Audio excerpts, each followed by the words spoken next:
Hi, we are Adam, Sarah, and Sadie Quinn, missionaries reaching the universities and helping the hurting of Costa Rica.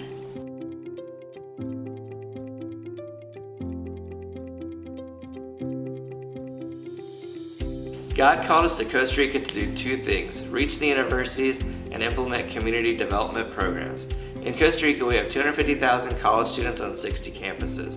These campuses are full of the influencers of the country: the lawyers, the doctors, the politicians, the teachers. And right now there's a battle going on for their soul. And the truth is, if we don't reach these students, someone else will, but it won't be for Christ. We have the opportunity to change the future of the nation by reaching the universities in Costa Rica.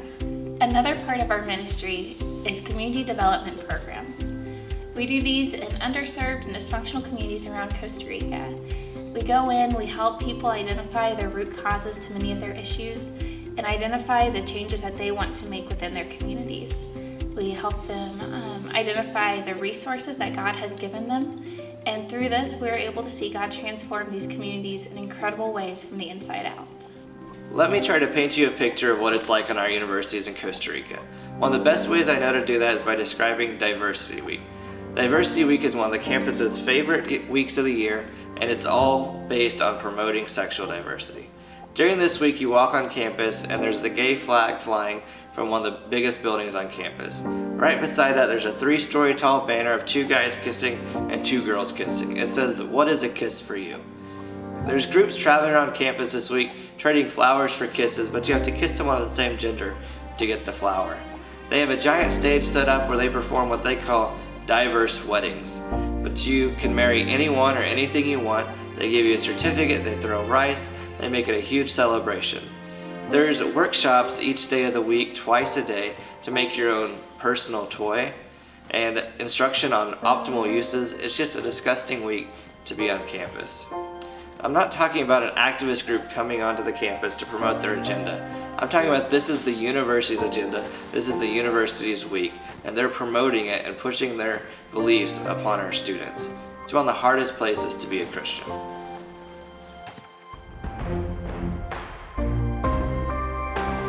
Even in this dark place, we've seen God do amazing things.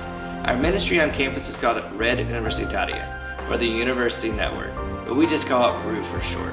We spend most of our time identifying, discipling, and equipping student leaders to reach their campuses through life groups, relational evangelism, and one-on-one discipleship.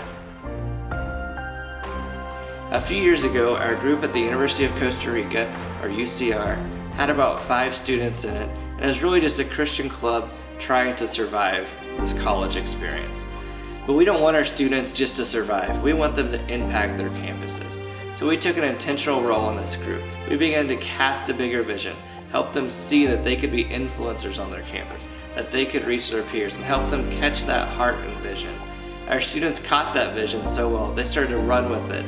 Over the next year, that group grew from 5 students to 50 students, from 1 leader to 3 leaders. Today, that group has continued to grow, and they now have 8 leaders doing a phenomenal job. Everyone in their group invites their friends to attend. They reach out to their classmates.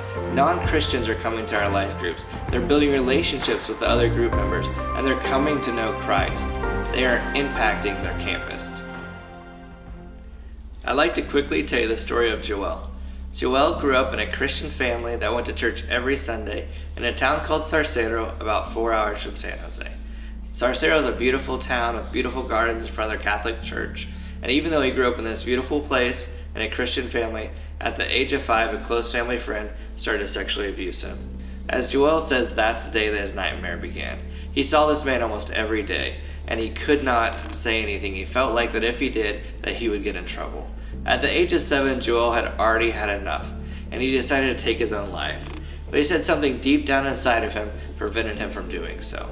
At the age of 9, his parents got divorced, and they fell into a deep depression. He became even more susceptible to his abuser because of this.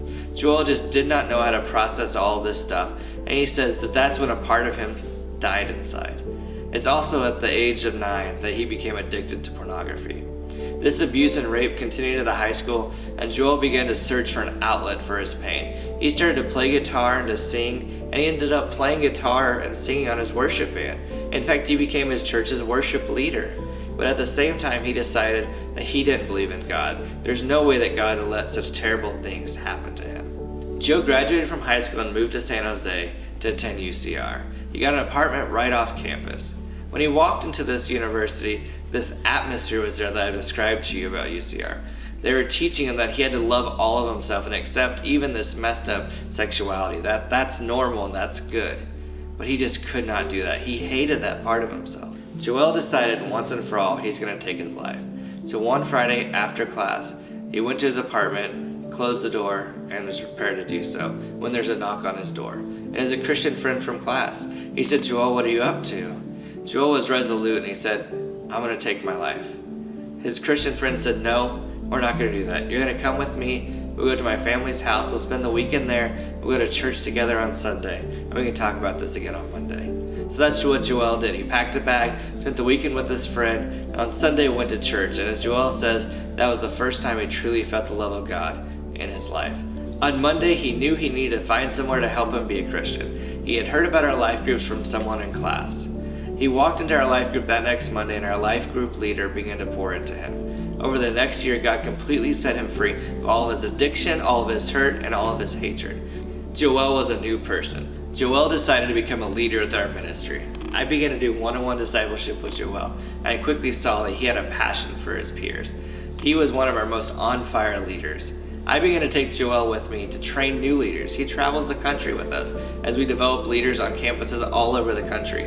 On his own campus, Joel is co-leading 3 life groups. He has such a passion for the ministry. It is amazing to see how he is changing his campus. But the coolest part of Joel's story is it doesn't end here.